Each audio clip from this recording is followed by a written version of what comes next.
फौज जिंदाबाद, पाकिस्तान जिंदाबाद।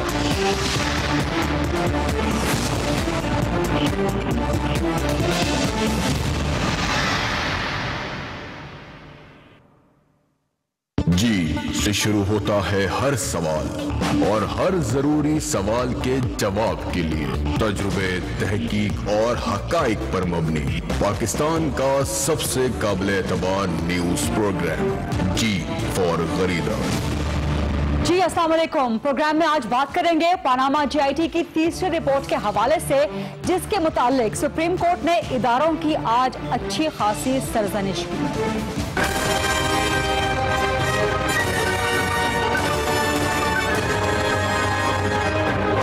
हम लोग आईनी और कानूनी अदारों को मुस्तहकम करने में यकीन रखते हैं, उनकी तजलील और उनकी तस्दीक करने में यकीन नहीं रखते।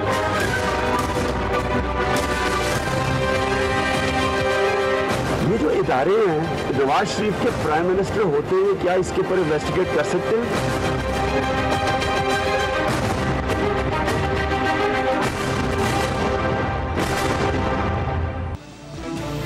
पनामा केस की तहकीकात करने वाली GIT ने आज अपनी तीसरी रिपोर्ट सुप्रीम कोर्ट के सामने पेश कर दी है। पहली रिपोर्ट 22 मई को पेश की गई थी, दूसरी रिपोर्ट 6 जून को पेश की गई थी और आज तीसरी रिपोर्ट 22 जून को पेश कर दी गई है। आज की रिपोर्ट में एक बड़ा इंकिशाफ हुआ है इदारों की कारकर्दगी के हवाले से, जहां पर GIT के सरबराह वाजिद ज़िया ने अपनी रिपोर्ट सुप्रीम कोर्ट को देते हुए इंकिशाफ किया कि FBR ने अपना रिकॉर्ड अभी तक नहीं दिया, बावजूद इसके कि FBR को GIT की तरफ से 3 बार एक खत मरासा लिखा गया, लेकिन FBR की तरफ से GIT को कोई भी रिकॉर्ड फराहम नहीं किया गया।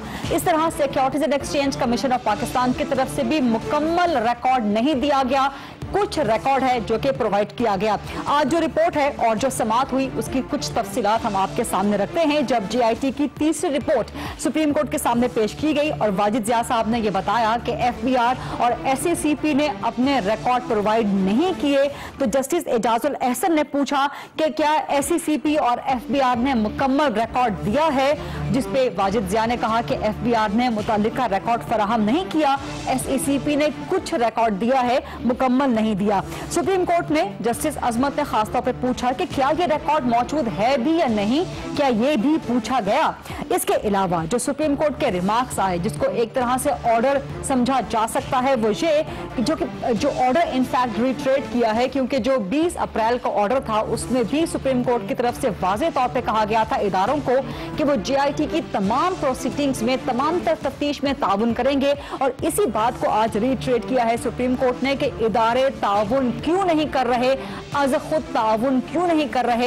ये सुप्रीम कोर्ट का हुक्म है कि इदारों को ताउन करना चाहिए। जस्टिस एजाज अफजल ने पूछा GIT से, उनके सबरा से, कि क्या आपने मखसूस रिकॉर्ड मांगा था FBR और SACP से। वाजिद ज़िया ने कहा कि जी, उन्होंने मखसूस रिकॉर्ड मांगा था, लेकिन अभी तक वो प्रोवाइड नहीं किया गया। इस पर जस्टिस एजाज अफजल ने अटॉर्नी जनरल अशतर औसाफ साहब को मुखातिब करके कहा कि आप बताइए कि GIT के काम में ताउन क्यों नहीं हो रहा और अभी तक रिकॉर्ड क्यों प्रोवाइड नहीं किया गया। इस पे अटॉर्नी जनरल साहब ने कहा कि जो FBR का रिकॉर्ड है वो एक मखसूस मुकर्ररा मुद्दत तक के लिए होता है, लेकिन वो कोशिश करेंगे कि इस रिकॉर्ड को जल्द अज जल्द प्रोवाइड किया जाए GIT को। इस पे सुप्रीम कोर्ट ने यह भी कहा कि FBR ने ऐसा हमें तो नहीं बताया कि उनका जो रिकॉर्ड है वो एक मखसूस मुद्दत के लिए होता है, और अगर यही रवैया FBR की तरफ से रहा तो सुप्रीम कोर्ट चेयरमैन FBR को भी तलब कर सकती है। इसके अलावा एक और सवाल जो सुप्रीम कोर्ट की तरफ से पूछा गया रिकॉर्ड के हवाले से, वो ये कि SACP के बारे में जो GIT के तहफ्फुज़ात थे या शिकायत थी कि SACP अपने रिकॉर्ड में टैंपरिंग कर रही है, तो क्या उसकी इंक्वायरी शुरू हो गई है। अटॉर्नी जनरल अशतर औसाफ साहब ने बताया कि जी, उसकी इंक्वायरी शुरू हो चुकी है और वो इंक्वायरी जल्द ही मुकम्मल हो जाएगी। जस्टिस अजमत सईद जिन्होंने कुछ अरसा पहले सिसिलियन माफिया के भी रिमार्क्स दिए थे हुकूमत के हवाले से, उन्होंने आज बहुत अहम रिमार्क्स दिए हैं कि जो इदारों की तरफ से अदम ताउन है, इसके अच्छे असरात नहीं होंगे, और ये बहुत अहम रिमार्क्स है आज की समाअत के हवाले से। इसी तरह का दूसरा अहम रिमार्क्स जस्टिस एजाज अफजल की तरफ से सामने आया, जिनका कहना था कि टांगें खींचने से कुछ नहीं होगा। सुप्रीम कोर्ट ने आज ये ऑब्जर्वेशन भी दी है या ये ऑर्डर दिया है कि जो भी मतलूबा दस्तावेजात हैं GIT को उनकी एक फहरिस्त बनाकर कल तक दी जाए और ये भी हुक्म दिया है कि 7 जुलाई को 60 दिन मुकम्मल हो रहे हैं, उन 60 दिनों में GIT अपनी कार्रवाई पूरी कर ले, लेकिन हतमी रिपोर्ट 10 जुलाई को सोमवार के रोज पेश करे। सो अब 15 से 18 दिन का ही वक्त रह गया है, जिसमें ईद भी है। GIT ने कहा कि वो ईद के दिन सिर्फ एक दिन की छुट्टी करेगी और बाकी दिनों में काम करेगी और अपनी हतमी फाइनल रिपोर्ट मुरतब कर लेगी। सो अब सिर्फ 15 दिन का वक्त रह गया है। ईद के बाद किसकी ईद होगी? नून लीग की होगी, तहरीक इंसाफ की होगी? फैसला आने में, हतमी रिपोर्ट आने में सिर्फ 15 दिन तक का वक्त रह गया है। और सुप्रीम कोर्ट ने GIT को यह भी कहा है कि 10 जुलाई तक अपनी रिपोर्ट तैयार करने में अगर उसे किसी किस्म की मुश्किलात का सामना हो तो वो एक और दरखास्त दे सकती है। आज की जो GIT की तीसरी रिपोर्ट सबमिट हुई उसका लुब्बे लुबाब ये है कि इदारों की काफी सरजनिश की गई है सुप्रीम कोर्ट की तरफ से, खासतौर पे FBR और securities and exchange commission of Pakistan की, और अटॉर्नी जनरल से भी काफी नाला हैं। एक तरफ तो ये सिचुएशन है, दूसरी तरफ ये था कि जो तहरीक इंसाफ के खिलाफ इलेक्शन कमीशन ऑफ पाकिस्तान में 2 दरखास्तें चल रही हैं गैर कानूनी फंडिंग केस की, उसमें एक दरखास्त 6 जुलाई तक और दूसरी 10 जुलाई तक मुलतवी कर दी गई है। लेकिन PTI की तरफ से किसी भी केस में इलेक्शन कमीशन को कोई जवाब जमा नहीं करवाया गया और सुप्रीम कोर्ट में मनी ट्रेल भी इमरान खान साहब की मुकम्मल नहीं है। इन्हीं दोनों मामलों पे बात करेंगे प्रोग्राम में। खास तौर पे मेरे साथ हैं लाहौर स्टूडियो से साबिक अटॉर्नी जनरल इरफान कादिर साहब, लाहौर से ही मुझे ज्वाइन कर रही हैं नून लीग की तर्जुमान मरकजी रहनुमा माइजा हमीद साहिबा, और कराची से मेरे साथ हैं पाकिस्तान तहरीक इंसाफ के सीनियर रहनुमा तर्जुमान इमरान इस्माइल साहब। माइजा हमीद साहिबा, सबसे पहले मैं आपके पास आऊंगी। आपकी हुकूमत के मातहत इदारे, इमरान खान साहब को भी यही शिकवा था, उनके भी यही तहफ़्फ़ुज़ात थे कि वज़ीर-ए-आज़म साहब के मातहत जो इदारे हैं उनके होते हुए इन्वेस्टिगेशंस नहीं हो सकती, और अब वही हो रहा है। आज वो सामने देखने में आया कि FBR ने रिकॉर्ड प्रोवाइड नहीं किया, SACP ने थोड़ा सा रिकॉर्ड दिया, मुकम्मल प्रोवाइड नहीं किया। सुप्रीम कोर्ट ने अच्छी खासी आज सरजनिश की है जो आपकी हुकूमत के मातहत हैं इदारे, क्या कहेंगी आप? बिस्मिल्लाहिर्रहमानिर्रहीम। दरीदा पहली बात तो ये है कि आज जब आखिरी रिपोर्ट जो है उसमें 2 हफ्ते रह गए हैं तो JIT को ये मसाइल सामने आना शुरू हो गए हैं। मेरी ये मसाइल सामने नहीं आया, ये मसाइल तो काफी पहले से हैं। JIT पहले दरखास्त दे चुकी है। ये बात मेरी बात कंप्लीट कर लें। देखिए, मसाइल अगर थे, इश्यूज थे, अगर इनको लगता था कि इनको रिकॉर्ड नहीं फराहम किया जा रहा तो हम भी कोर्ट में होते थे, हम वहां पे मौजूद थे। कभी भी ये बात सामने नहीं आई कि किसी तरह की जो है cooperation as far as institution are concern नहीं हो रही। और फिर अब जो है 2 हफ्ते रह गए हैं JIT की फाइनल रिपोर्ट में, और जो मुझे लगता है उसमें इनको कुछ मिलने, ना कुछ सबूत मिल रहे हैं, ना कुछ शवाहिद मिल रहे हैं। उल्टा JIT जो है खुद जो है वो उस पर बहुत से क्वेश्चंस उठ रहे हैं, इसलिए जो है अब ये बहाने ढूंढे जा रहे हैं ताकि जो है ये रिपोर्ट जो है किसी तरह ये जो है डिले हो जाए। मैं समझती हूँ कि अगर एक एक्सपर्ट बहाने ढूंढ रही है, आप कह रही हैं कि JIT झूठ बोल रही है, आप कह रही हैं कि JIT झूठ बोल रही है। मैं ये कह रही हूँ कि एक्सपर्ट्स अगर लाए गए थे JIT में, एक टीम बनाई गई थी, तो उन एक्सपर्ट्स को इंफॉर्मेशन एक्सट्रैक्ट करनी आनी चाहिए थी। प्राइम मिनिस्टर ने तो खत लिख के कहा था सुप्रीम कोर्ट को कि आपके जो सारे इदारे हैं वो सुप्रीम कोर्ट के मुतहद हैं, जो मर्जी करना है, जिस तरह करना है, हम सामने हाजिर हैं। इशू ये है कि क्या आप अब 70 साल रिकॉर्ड पुराना मांग रहे हैं और आपसे अगर इंफॉर्मेशन कलेक्ट नहीं हो रही और अगर आप बहाने ढूंढ रहे हैं और आप ये कह रहे हैं, डिलेइंग टैक्टिक्स यूज कर रहे हैं और ये मुद्दा सारा इदारों पे डाल रहे हैं कि उनको इंफॉर्मेशन नहीं मिल रही, तो ये this sounds like a joke. वो भी 2 हफ्ते पहले फाइनल रिपोर्ट के, क्यों नहीं ये कहा गया पहली रिपोर्ट?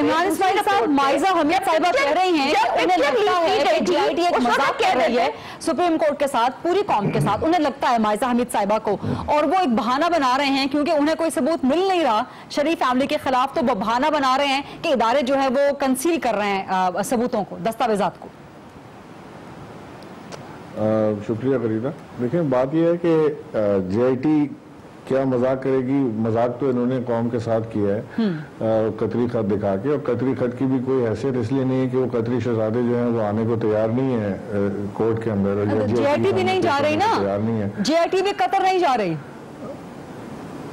तो JIT की मर्जी है जी। मेरा ख्याल है कि JIT को इन्होंने इतना मलाइन कर दिया कि JIT के किसी बंदे को अब हर टॉक शो में बैठ के अपने आप को डिफेंड करने की जरूरत पड़ेगी, क्योंकि ये उसको JIT को इतना गंदा कर रहे हैं, धमकियां लगा रहे हैं, उनको कभी कसाई की दुकान कहते हैं, कभी उनको जेम्स बॉन्ड खिताब देते हैं।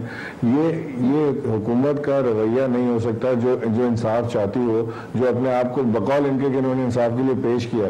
इन्होंने पेश तो किया नहीं। अगर इमरान खान इसका ना शोर मचा रहे होते या PTI ना इसके ऊपर जोर डालती तो ये आज JIT में पेश ना होते। ये कभी भी ऐसा नहीं था कि ये खुद चले जाते सुप्रीम कोर्ट के, जी हमारा एहतसाब कर दें, ये पर्चा आया हुआ है पनामा पेपर्स का, लिहाजा आप हमारा एहतसाब करें, हम हाजिर हैं। ऐसा तो नहीं हो रहा था। इनको तो लेकर आए, और ना इनके पास मनी ट्रेल है। देखें JIT जिसकी होती है ना, लेकिन मनी ट्रेल तो इमरान खान साहब ने भी मुकम्मल प्रोवाइड नहीं की, और वो ACP के सामने वो आप फॉरेन फंडिंग का भी जवाब नहीं दे रहे हैं मुकम्मल। मैं इस तरफ आता हूँ।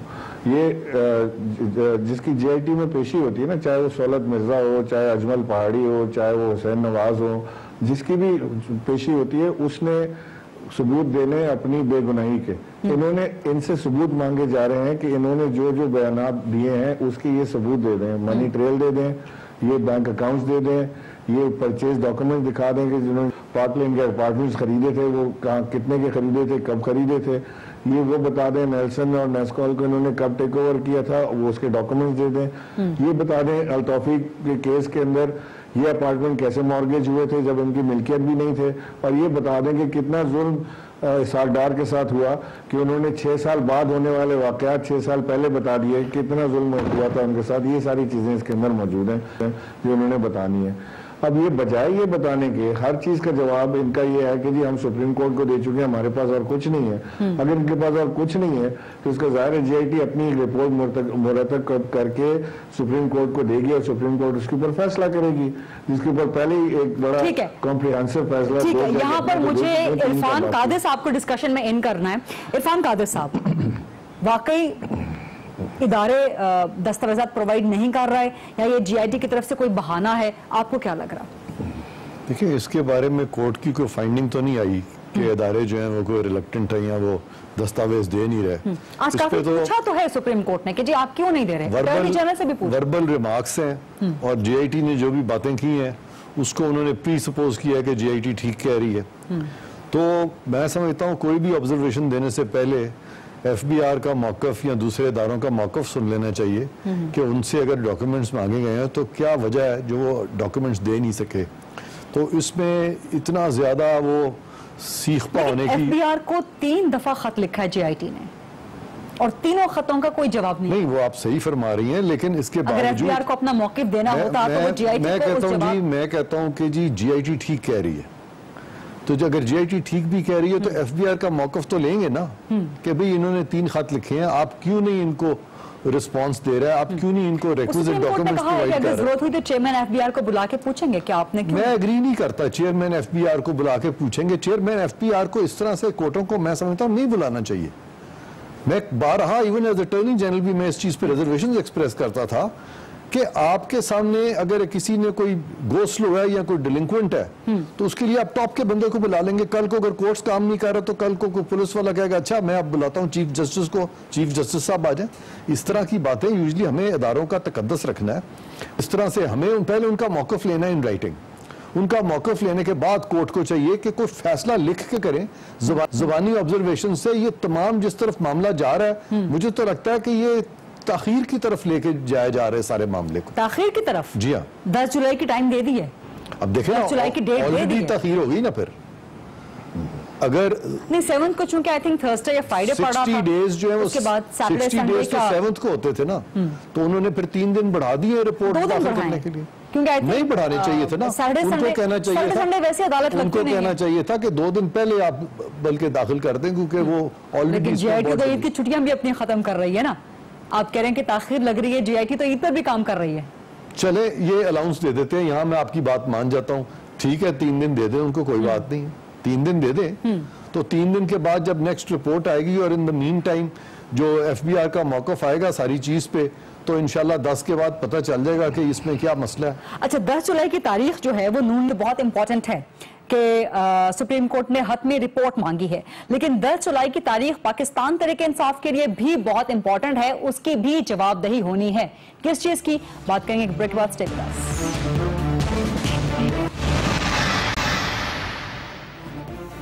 जी welcome back after the break. 10 जुलाई की तारीख नून लीग के लिए तो मेक और ब्रेक का दिन है ही, क्योंकि उस दिन GIT ने अपनी हतमी चौथी आखिरी रिपोर्ट पेश करनी है। लेकिन 10 जुलाई की deadline election commission of Pakistan ने भी पाकिस्तान तहरीक इंसाफ को दे दी है कि 2 जो उसके खिलाफ केसेस हैं इलेक्शन कमीशन में गैर कानूनी फॉरेन फंडिंग के हवाले से, तो वो जवाब सबमिट करवाए। अगर नहीं सबमिट करवाती तो इलेक्शन कमीशन अपने तौर पे इस केस को आगे प्रोसीड करेगा। इमरान इस्माइल साहब, आप लोगों के लिए भी 10 जुलाई बहुत मेक और ब्रेक डेडलाइन का दिन है। क्या कर रहे हैं आप लोग? इलेक्शन कमीशन में जवाब जमा करवा रहे हैं कि नहीं करवा रहे? नहीं करवा देंगे इलेक्शन कमीशन में जवाब जमा। ये भी एक वैसे इट्स अ कॉमेडी एपिसोड कि पाकिस्तान तहरीक इंसाफ को जो फॉरेन फंडिंग का केस है ना, it's based on a cheque of $500। मैं खुद इस फंडिंग में रहा हूँ, पाकिस्तान तहरीक इंसाफ के लिए फंड जमा करता रहा हूँ जिंदगी भर। हम ऐसे गरीदा 15 दफा तो इलेक्शन कमीशन ने बुलाया आपको, तो आपका तो कंटेम्प्ट ऑफ कोर्ट बनता है। 15 दफा इमरान खान साहब जो है नहीं आए कोर्ट में। अच्छा जी, आप करवा दें हमें। अच्छा, बात हम कोर्ट में क्यों? हम कोर्ट एक इंडिपेंडेंट इंस्टीट्यूशन है। इलेक्शन कमीशन ने आपको 15 दफा बुलाया, उन्होंने कहा कि आप जवाब दें आके कि फॉरेन फंडिंग इज बहुत बड़ी एक सीरियस एलिगेशन है जिसमें हिंदुओं की और ज्यूइश लॉबी की जो है पूरी फंडिंग हुई हुई है, पूरी मनी ट्रेल पेश की गई है विद एविडेंस। आपके अपने मेंबर ने, फाउंडिंग मेंबर ने, आप उसका जवाब नहीं दे रहे। हम 10 तारीख तक भी डिस्क्वालीफाई करवा देंगे। बात ये कि अभी आपसे गरीदा ने यही सवाल पूछना है, तो आपने हमारी बात करनी है, तो जरा अपने बात अपने जो आपके चल रहे हैं मैं गरीदा का जवाब दे दूं भाई, मैं गरीदा का जवाब दे दूं। आप अपना प्रोग्राम एक और चैनल पे कर लीजिएगा, और आप अपना प्रोग्राम अपने चैनल पे कीजिएगा, PTV और PTV 2 पे जाके करें। नहीं, प्रोग्राम तो आपके ही बड़े लोग कर रहे थे। इमरान इस्माइल साहब को चुप कराना, माइजा साहब जरा इमरान साहब को जवाब देने दें, जरा इमरान साहब को जवाब देने दें। जी इमरान साहब, कब आ रही है आपकी पार्टी फंडिंग की तफसील, कब आ रही है? इमरान खान साहब की मुकम्मल money trail. Let me ask him answer, please. Ask him about his party. Party का पूछे ना, क्या केस का क्या बन रहा है? चलें उनको जवाब पूछ लें पहले, क्या सवाल उनको जवाब देने दें ना। माजिद साहब इमरान साहब को जवाब देने दें। जी इमरान साहब, देखें जो ये फॉरेन फंडिंग का केस ये बना रहे हैं ना, वो बड़ा इट्स अ रियल जोक। वो एक शख्स ने खड़े होकर मैं $500 को देना आप लोग फॉरेन फंडिंग को जोक कहते हैं, नून लीग वाले GIT को जोक कहते हैं, मतलब what is this joke going on sir? आप सुने तो सही, वो मैं आपको बता रहा हूँ, $500 का चेक आया एक कंपनी से, इनसे पूछे कि फाउंडिंग मेंबर ने बनाया, $500 का चेक आया, उसमें एक शख्स का साइन था जिसका नाम जॉन था। अब वो जॉन जो था वो एक यहूदी है। वो यहूदी ने कैसे चेक दिया $500 का कि जिस आदमी ने कमिट किया था मोहम्मद सादिक ने, वो उसके साथ लॉ पार्टनर है किसी कंपनी में। इमरान साहब को जवाब देने दें। इमरान साहब को जवाब कंप्लीट करने दीजिए। ये तो जजेस की ऑब्जर्वेशन है, ऑनरेबल जजेस की ऑब्जर्वेशन को आप कह रहे हैं गलत है। तुम चुप तो करो यार, बात तो करने दो। नहीं जरा आराम से इमरान साहब, जरा आराम से। $500 का चेक, $500 का चेक जो है वहां से आया। $500 नहीं है, पाकिस्तान तहरीक इंसाफ ने फॉरेन फंडिंग ली, वो भी $500 यहूदी लॉबी से और $500 लिए इंडियन लॉबी से। इतना बड़ा अमाउंट आया, और वो भी हमने अपनी थर्ड पार्टी ऑडिट रिपोर्ट के अंदर खुद लिखा, इन्होंने खोद के नहीं निकाला। ये नहीं है कि हम छुपा रहे थे, ये लेके आए, हमारी रिपोर्ट में से निकाल के हमें दिखा रहे हैं। तो there is a series of comedy episodes here. और ये कंपेयर किसको कर रहे हैं? बिलियंस ऑफ डॉलर जो पाकिस्तान से लूट के पाकिस्तान से बाहर गए हैं, निकाल के दे रहे हैं कोर्ट में। भाई आपके पास नैब है, आपके पास FIA है, आपके पास सारी एजेंसियां, आप पकड़ लेना। आप पकड़ते तो है नहीं, आप खाली डराने भाव भाव करते हैं कि हम आपको डराएं, हम आपको डराएं।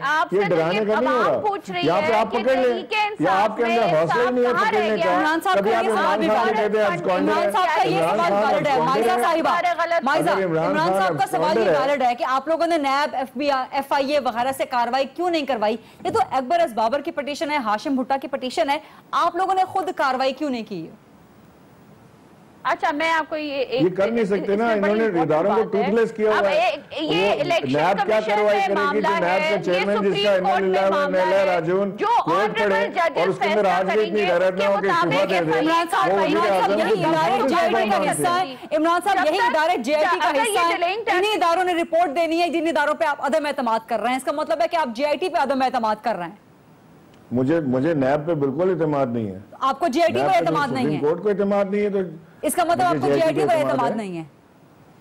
मुझे JIT पे एतमाद है। नैब JIT का हिस्सा है ना? ये तो पूरी नैब JIT का हिस्सा है। इमरान खान साहब ने पूरा इंटरव्यू दिया हुआ है जिसमें इन्होंने कहा है कि JIT इन्ना लिल्लाहि व इन्ना इलैहि राजिऊन नैब के ऊपर सुप्रीम कोर्ट ने पढ़ी थी, मैंने नहीं पढ़ी। लेकिन नैब JIT का हिस्सा है। आपको नैब पर एतमाद नहीं, मतलब JIT पर एतमाद नहीं। उनको JIT पे एतमाद नहीं है। मुझे नैब के ऊपर बिल्कुल एतमाद नहीं है।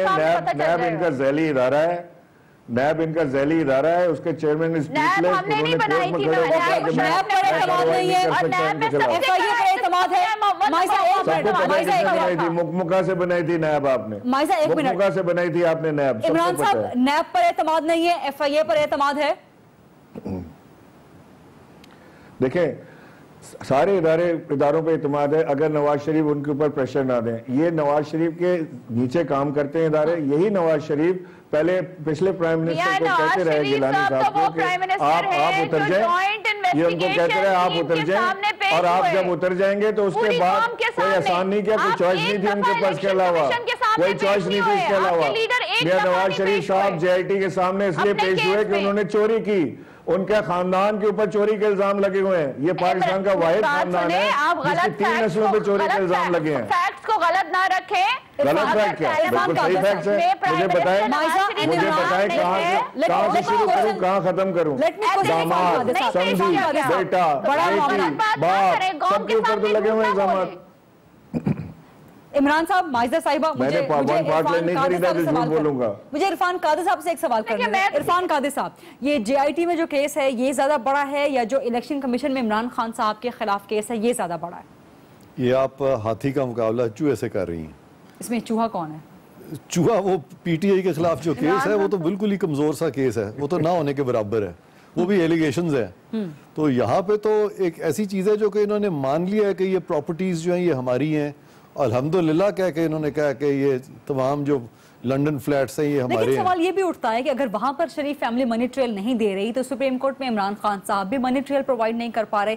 एक वैलिड क्वेश्चन तो है, क्योंकि इमरान खान साहब का एक पॉइंट ऑफ व्यू है, उनका एक स्टैंस है कि जी आप मनी ट्रेल दें अगर आप सच्चे हैं तो। और इसी तरह से इलेक्शन कमीशन में भी जवाब जमा नहीं करवा रहे, चाहे $500 का है इमरान इस्माइल साहब या चाहे $5 का है, लेकिन आप अब तक हो ये रहा है कि जब भी कोई भी फैसला आता है तो at the end of the day PTI जो है वो उसके खिलाफ हो जाता है फैसला और PMLN के हक में हो जाता है। लास्ट जब कमीशन बना था जो इलेक्शन के ऊपर, JIT की रिपोर्ट में से कुछ ऐसा ही लगता निकलता नजर आ रहा है। JIT तो बहुत छोटी चीज है। कमीशन जो थी वो चीफ जस्टिस ऑफ पाकिस्तान उसको हेड कर रहे थे तब, जस्टिस नासरुल मुल्क, और उन्होंने 40 to 50 serious irregularities point out करके कह दिया था कि elections are just and fair. और PTI जो है वो अदरिया का एहतराम कर रही थी कि हमें बड़ा एहतराम है, हमें बड़ा एहतराम है, और फैसला PTI के खिलाफ हो गया था। साबिक अटॉर्नी जनरल इरफान कादिर साहब को तहफ़्फ़ुज़ात हैं कि शायद फैसला जो है वो नून लीग के खिलाफ ना आए। ऐसी ही बात पीपल्स पार्टी खासतौर पर बिलावल भुट्टो जरदारी भी करते रहे हैं कि अदालतों से आज तक फैसला फैमिली के खिलाफ नहीं आया। तहरीक इंसाफ को क्या उम्मीद है, क्योंकि बस 15 दिन रह गए हैं, किस किस्म का फैसला आने वाला है, उसके बाद PTI की स्ट्रैटेजी क्या होगी, बात करेंगे एक ब्रेक के बाद। स्टे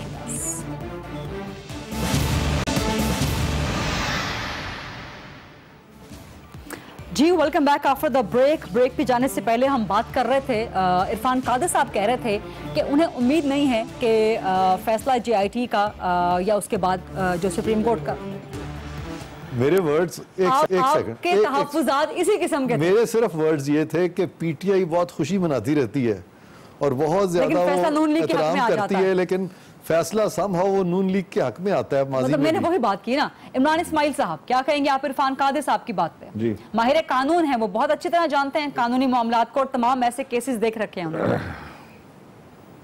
कादिर साहब बहुत बड़े लॉयर हैं और इसमें कोई डाउट नहीं है, बड़े बाइज्जत लॉयर हैं और हम सब उनकी इज्जत करते हैं, कानूनदान है। ये बात ठीक कह रहे हैं कि पीटीआई को बहुत ज़्यादा उम्मीदें होती हैं केसेस में। जैसे हम अभी मिसाल के तौर पे अभी जो ये केस था ना पनामा वाला, सुप्रीम कोर्ट का था, जाहिर है कि इसका फैसला जो आया वो शायद पीटीआई की उम्मीदों के मुताबिक नहीं था। पीटीआई तो समझ रही थी कि आज शायद डिस्क्वालिफिकेशन यहाँ से निकलेगी क्योंकि कोई प्रूफ नहीं कर पा रहे थे, लेकिन ऐसा नहीं हुआ। पीटीआई ने उस फैसले को, जेआईटी के बनने को, हर चीज को मनोवन तस्लीम किया सद के दिल से। और क्योंकि हम पहले से कह रहे थे कि फैसला जो भी हो हम तस्लीम करेंगे, अदलिया का एहतराम करेंगे, और हमने डिसाइड किया हुआ कि हम नहीं अदलिया के खिलाफ जाएंगे, सवाल ही नहीं पैदा होता। यहाँ पे केस ये हो रहा है कि ये ना सिर्फ ये कि जेआईटी को गालियां दे रहे हैं और जेआईटी को बुरा भला कह रहे हैं, मलाइन कर रहे हैं, ये सुप्रीम कोर्ट को भी रगड़ा दे रहे हैं। ये कोर्ट्स को भी ये कह रहे हैं मुसलसल कि जी यहाँ पे हमारे साथ जाती हो रही है, बेरहमाना एहतसाब हो रहा है। वो पता नहीं किस तरह बेरहमाना एहतसाब होता होगा, इनसे सवाल पूछ लो तो इनको लगता है कि बेरहमाना हो रहा है। और इनकी पार्टी के स्पोक्स पर्सन, इनकी पार्टी की इंफॉर्मेशन मिनिस्टर, मैं दूसरों की दानियाल अजीज और तलाल चौधरी टाइप लोगों की बात नहीं कर रहा, इनकी पार्टी की information minister who is a responsible person for the party, उन्होंने ये कहा कि जी अगर हमारी रिजर्वेशन दूर किए बगैर कोई फैसला आया तो वो अधूरा होगा और नामंजूर होगा। और नवाज शरीफ साहब खुद वजीर आजम पाकिस्तान जेआईटी से बाहर निकल के कहते हैं कि इससे भी बड़ी एक जेआईटी है जो अवाम की जेआईटी है, मैं वहां जाऊंगा। तो इसका मतलब है कि आप हर बार अवाम से वोट लेंगे और उसके बाद अवाम आपको लाइसेंस दे देंगे कि आप मुल्क के साथ गदर मचा दें, आप मुल्क के साथ वो काम करें जो जायज़ नहीं है, आप इसको यहाँ से इसके पैसे लूट के बाहर ले जाएं, लेकिन क्योंकि अवाम ने आपको मैंडेट दिया है लिहाजा आप ये काम कर सकते हैं। ऐसा नहीं है। This is not democracy. You have to answer every question asked from you in democratic system. Even if the case is in ECP, even if the case is in ECP, you do not have to challenge the jurisdiction. जो भी हो, you can challenge the jurisdiction. आप कर सकते हैं, आप कर दें जुरिस्डिक्शन चैलेंज। देखिए ना, बात यहाँ पे हो रही है कि आपने मुल्क का पैसा चोरी किया है। मुल्क का पैसा चोरी करके आप एक ऐसी जगह ले गए जिसका इस मुल्क से ताल्लुक नहीं है। आप अगर बराबर वाले मुल्क से ताल्लुकात बनाते हैं तो पर्सनल बनाते हैं, जिंदाल के साथ बनाते हैं जिसका फायदा तो जो आप गैर मुल्की फंडिंग यहाँ पे लेके आए उसकी आप ट्रेल नहीं दे रहे और आपने वो पैसा इस्तेमाल किया इस्लामाबाद बंद करने की तहरीक में, धरने की तहरीक में।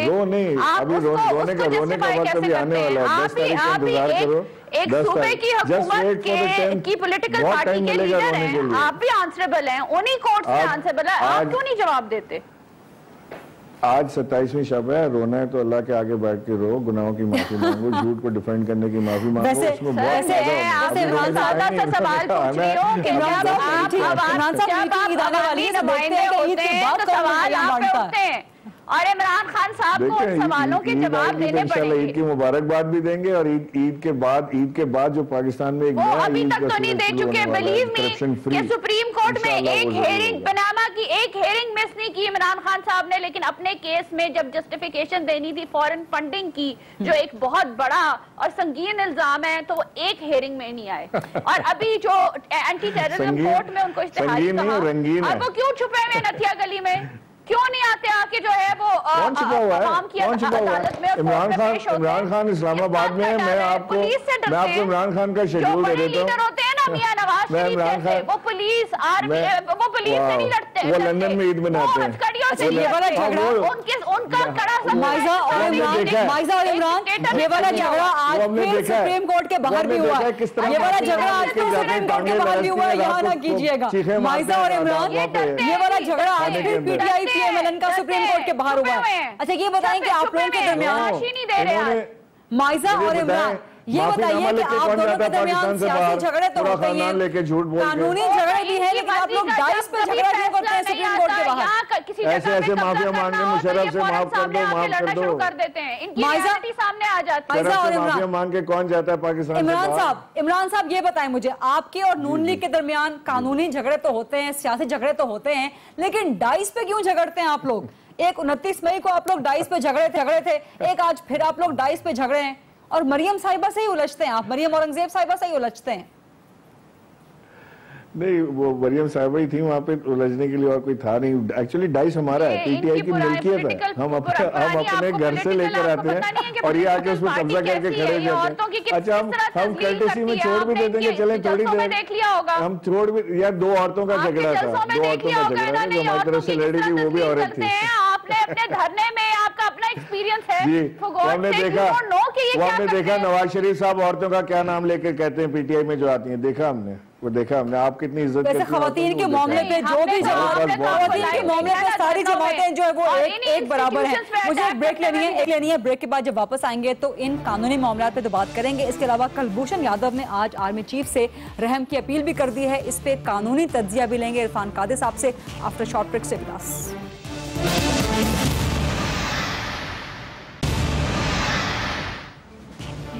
जी welcome back after the break. Imran Ismail साहब, 15 दिन के बाद होता क्या देख रहे हैं आप जीआईटी पनामा के हवाले से? मैं समझता हूँ कि जीआईटी बड़ी कॉम्प्रिहेंसिव रिपोर्ट कंपाइल करके सुप्रीम कोर्ट को देगी। 15 दिन बाद फैसला तो नहीं आ रहा, ये तो अभी जीआईटी रिपोर्ट अपनी कंपाइल करके सुप्रीम कोर्ट को देगी। और ये लेकिन उसी बुनियाद पे फैसला सुनाना ना फिर सुप्रीम कोर्ट। इंटरव्यूज हो गए। ठीक जी, बिल्कुल बिल्कुल। मेरा नहीं ख्याल कि पीएमएलएन की कोई भी लीडरशिप या इनका जितने लोगों को अब तक कॉल किया, इंटरव्यू कॉल्स किए हैं, कि कोई भी खातिर खा एविडेंस देने में कामयाब हुआ है या देने की कोई ख्वाहिश उन्होंने रखी है। तो अगर ऐसा नहीं हुआ और वो अब कल रहमान मलिक साहब जा रहे हैं, देखें वो मनी लॉन्ड्रिंग की तफ्तीश जो करते रहे हैं उसके हवाले से क्या निकाल के लेके आते हैं माइजा साहिबा। लेकिन अगर कतरी शहजादे नहीं आए और ये इसी तरह मामला रहा तो ये अगर इनका लेटर बाहर जाता है तो इनका केस कतरी खात के ऊपर खड़ा है वो गिर जाता है। जरा माइजा को जवाब बात देखें, सीधी सी बात है, जो पहले बात की गई जेआईटी की 3 हियरिंग्स में हम खुद बैठे हुए थे। सवाल ये कि जब भी पूछा गया कि क्या फाइंडिंग्स आई, क्या इश्यूज चल रहे हैं, क्या आपको कोई आप रिजल्ट्स की तरफ नहीं, सुप्रीम कोर्ट की बात कर रही हैं, सुप्रीम कोर्ट की बात कर रही हूँ। आप एक और जो है पता नहीं किस तरफ जा रहे हैं, हम आपकी तरह नहीं है। अच्छा बात ये कि देखिए जेआईटी की जो फाइंडिंग, तो मुझे पता है आप हमारी तरह हो भी नहीं सकते, नहीं था, एक तरफ सच एक तरफ। अच्छा ठीक है जी, बिल्कुल मैं होना भी नहीं चाहती। जेआईटी की जो फाइंडिंग्स हैं उसके ऊपर एम्फेसिस मुझे अगर एक दफा बात करने देंगे। देखिए 3 दफा उनको बुलाया गया, 3 दफा यही बात बार बार रिपीट की गई कि उनको क्या हिंड्रेंसेस आ रही हैं ड्यूरिंग द इन्वेस्टिगेशन। वो ये बात नहीं करते थे कि क्या फाइंडिंग्स हैं। दूसरी बात ये कि एक मेरा ख्याल है जेआईटी में मीडिया सेल भी खुल जाना चाहिए था, क्योंकि वहां पे कोई पिक्चर लीकेज हो जाती है, कभी कुछ लीक हो जाता है, कभी इंफॉर्मेशन जो है वो इससे बड़ा पाकिस्तान का वजूद खतरे में पड़ गया उस पिक्चर से, डॉन लीक से नहीं पड़ा, बाद में आती है। तो मैं ये समझती हूँ कि शुरू से ही एक नॉन प्रोफेशनल किस्म का एटीट्यूड था, और अगर प्रोफेशनली एटीट्यूड होता, अगर इनके पास एक्सपीरियंस होता, अगर इनके पास एक्सपर्टीज होती, तो एम्फेसिस सुप्रीम कोर्ट में फाइंडिंग्स पे होता, इंस्टेड के हिंड्रेंसेस आ रही हैं। ठीक है माइजा, गॉट योर पॉइंट। और सुप्रीम कोर्ट ने आज जेआईटी को फिर कह दिया है कि 10 जुलाई तक मजीद अगर आपको मुश्किलात हो तो फिर एक और नई दरखास्त भी दे सकते हैं। इस मामले को फिलहाल यहाँ पर वाइंड अप करते हैं, क्योंकि आज की एक और बड़ी खबर कुलभूषण यादव के हवाले से भी है कि उसने आर्मी चीफ से रहम की अपील कर दी है। चूंकि कानूनी मामला इरफान कादिर साहब, ये किस नहज पे जा सकता है? क्या आर्मी चीफ रहम की अपील मंजूर कर सकते हैं या मुस्तरद कर सकते हैं? कानूनी मुस्तकबिल क्या है, क्योंकि वहां पर आलमी अदालत इंसाफ में भी मामला चल रहा है। आलमी अदालत इंसाफ ने जो लास्ट फैसला किया था, एक इंटरिम ऑर्डर उन्होंने पास किया था, और उस इंटरिम ऑर्डर में उन्होंने कहा था कि पाकिस्तान की हुकूमत जो है वो तमाम स्टेप्स लेगी और इंश्योर करेगी कि कुलभूषण की एग्जीक्यूशन ना हो। लगता है कि कुलभूषण को ये लीगल एडवाइस मिली है या उन्होंने खुद इस बात पे सोचा है कि इंटरनेशनल कोर्ट ऑफ जस्टिस जो है वो डोमेस्टिक कोर्ट्स के खिलाफ नहीं जा सकता, और इस तरह का ऑर्डर जो है वो गवर्नमेंट के लिए मुश्किल होगा इम्प्लीमेंट करना, लिहाजा रहम की अपील कर दी जाए। और ये उन्होंने एक अच्छा स्टेप लिया और रहम की अपील कर दी है, क्योंकि रहम की अपील के होते हुए तो एग्जीक्यूशन नहीं हो सकती। लेकिन अगर इंटरनेशनल कोर्ट ऑफ जस्टिस का आप ऑर्डर सामने रखें तो फिर एग्जीक्यूशन इसलिए हो सकती है कि इंटरनेशनल कोर्ट ऑफ जस्टिस का जो ऑर्डर है उसको नहीं होता। नो, वो उसकी इम्प्लीमेंटेशन में प्रॉब्लम होगी, क्योंकि इम्प्लीमेंटेशन कानून के मुताबिक होगी, और पाकिस्तान का कोई कानून ऐसा नहीं है कि आप एक ऑर्डर की इम्प्लीमेंटेशन को रोक दें इंटरनेशनल कोर्ट ऑफ जस्टिस के कहने। पॉइंट ये है कि अब कुलभूषण यादव का हुआ है field general court martial under military rules and regulations. तो अंडर मिलिट्री रूल्स कानून क्या कहता है कि आर्मी चीफ मंजूर कर सकते हैं या मुस्तरद कर देंगे, क्या होता है इस मामले में? जी, ये अगर उस कानून में प्रोवाइडेड है तो फिर ये उनकी सवाबदीद है, और वो सवाबदीद को हक़ाइक़ की रोशनी में उसका इख्तियार इस्तेमाल करेंगे। ठीक। अब इमरान इस्माइल साहब, कुलभूषण की रहम की अपील मंजूर होनी चाहिए कि मुस्तरद कर देनी चाहिए? मैं तो समझता हूँ कि ये बेरहमाना कत्ल इसने पाकिस्तान में किए हैं, पाकिस्तान की तबाही में, ये प्लानिंग में था पाकिस्तान की तबाही। क्विकली मेरे पास चंद सेकंड हैं। से इसका ताल्लुक है, तो इसकी अपील मुस्तरद करके इसको मुस्तरद होनी चाहिए। माइजा साहिबा, उसने अपनी निदामत का इजहार किया और कहा कि उसे अफसोस है, तो रहम की अपील की है, मुस्तरद होनी चाहिए, मंजूर होनी चाहिए? देखिए, मैं तो समझती हूँ जो कानूनी ओपिनियन दी गई है वो बड़ी पर्टिनेंट है और बड़ी रेलेवेंट है इस केस के अंदर, और उसको उसके कॉन्टेक्स्ट में देखना चाहिए। अवामी राय और हमारी राय तो यही है ऑब्वियसली कि एक जो है अवाम दुश्मन अनासिर जो हैं वो उनको हमेशा कड़ी सी कड़ी सजा देनी चाहिए, उन्हें फांसी होनी चाहिए। बहुत बहुत शुक्रिया हामिद साहिबा, इमरान इस्माइल साहब, इरफान काजी साहब, आपका भी बहुत शुक्रिया प्रोग्राम देखने का। शुक्रिया। I'll see you tomorrow. Thank you so much, sir.